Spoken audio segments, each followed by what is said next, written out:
This news update is brought to you by... Say hello to Shanta. Shanta is an entertainer, but she also loves to be entertained, which is why she has Flow TV brought to her through Flow's 100% fiber to the home network. It's great for busy Shanta because she can control the time she watches her favorite shows, play back from the start in case she missed it, or even record with cloud video recording. And with her Flow services bundle, enjoys much more for much less. Visit any Flow retail outlet, call 1-800-804-2994, or visit discoverflow.co to find out more. One-of-a-kind connection. This is how we flow. This is the Barbados Today Evening News Update for Thursday, April 21st. Thank you for joining us. I am Marie-Claire Williams. Tax avoiders have been put on notice that they will face legal action if they do not pay up. Finance Minister Chris Sinckler says the Barbados Revenue Authority is having a difficult time getting corporations to pay their fair share of taxes.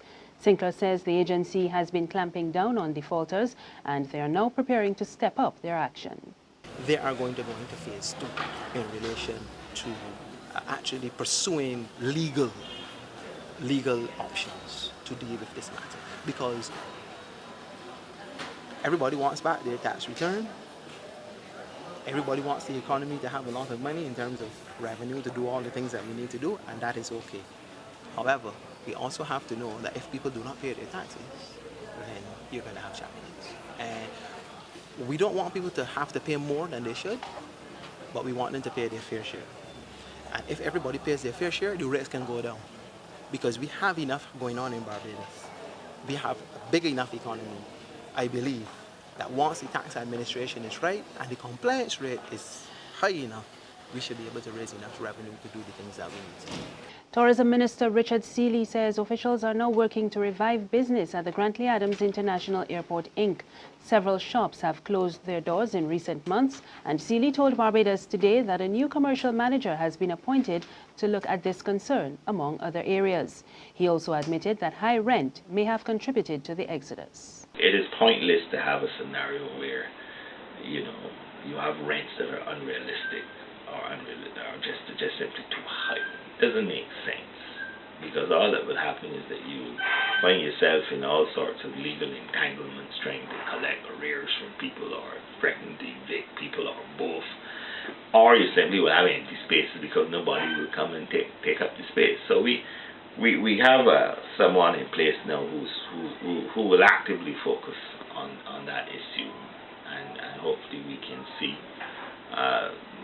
some more vibrancy in that side of things, particularly the retail element and the whole duty-free experience, etc. We need to make sure that as a hub airport, I mean, we do a lot of in-transit business there, as well as the sea transfer during the winter season, that we can have that important aspect of an airport experience. The man who broke into comedian Trevor Eastmond's home in February will spend the next 12 months in jail. 19-year-old Kimo Jalil Carter was sentenced by Magistrate Ian Weeks when he returned to the District D Magistrates Court today after 2 months on remand. The barber was also handed a further 9-month prison sentence in relation to a second burglary. Both sentences will run concurrently. The Spring Farm St. Thomas resident pleaded guilty on an earlier occasion to stealing $3,000 and a wallet from Eastman's home. A fire in Caveland, St. Philip left one building extensively damaged earlier today. 2 fire trucks from the Bridgetown and Worthing fire stations under the command of Station Officer Clarence Hines responded to the call. The stone and timber structure was unoccupied at the time of the blaze.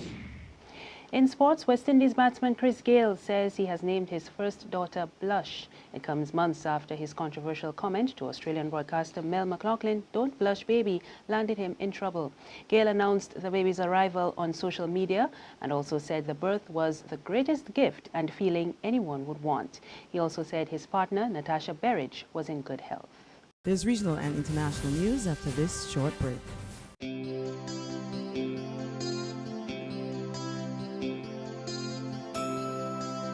Your first friend, your first love, your first teacher. Show your appreciation for the first lady in your life. Send a photo of you and your mother to We Love You Mom at barbadostoday.bb to be featured in our special Mother's Day photo album and for a chance to win some exciting prizes. To Mum with love. Secure your future, be financially strong. Since 1983, we have been there for you. A smart range of products, great tax benefits. We're the solution to your hopes and your dreams. The Barbados Workers Union Cooperative Credit Union. The Barbados Workers Union Cooperative Credit Union. Humble beginnings to smart loans, smart savings. Save smart and borrow smarter. That's the move for me. Stability, prosperity. We're the solution to your hopes and your dreams. The Barbados Workers Union Cooperative Credit Union. The Barbados Workers Union Cooperative Credit Union. In news from the region, Caribbean securities regulators are meeting in the Bahamas this week for their 12th annual conference. The talks are focusing on the role of capital markets in funding the real economy. The host Minister of Financial Services, Hope Strawn, pointed to the issue of blacklisting, which she says poses a number of challenges for the region. These lists have the potential for causing untold damage to the financial services sector here in the Bahamas and throughout the region, unless we act appropriately to rectify the situation before it is actualized. This is where the regulators, you, play an important role in sharing the measures taken and implemented in the region with your counterparts around the world to ensure compliance with international regulatory recommendations. We have to continue to work together. In international news, U.S. President Barack Obama has been meeting Gulf Arab leaders at the Gulf Cooperation Council in Saudi Arabia, and the conflicts in Syria and Yemen were high on the agenda. Obama says the ceasefire in Syria is currently very fragile and may be breaking down. And finally, tributes are pouring in from around the world for music legend Prince, who died today at age 57. Prince died at his home in Minnesota. He became a global superstar in the 1980s with albums such as 1999, Purple Rain, and Sign of the Times. He sold more than 100 million records during his career. We get more in this BBC report.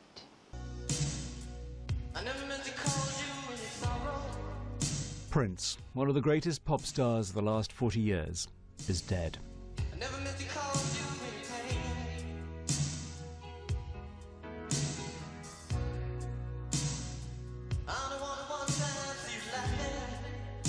Shock, disbelief, a silent vigil of fans have gathered outside his Paisley Park home.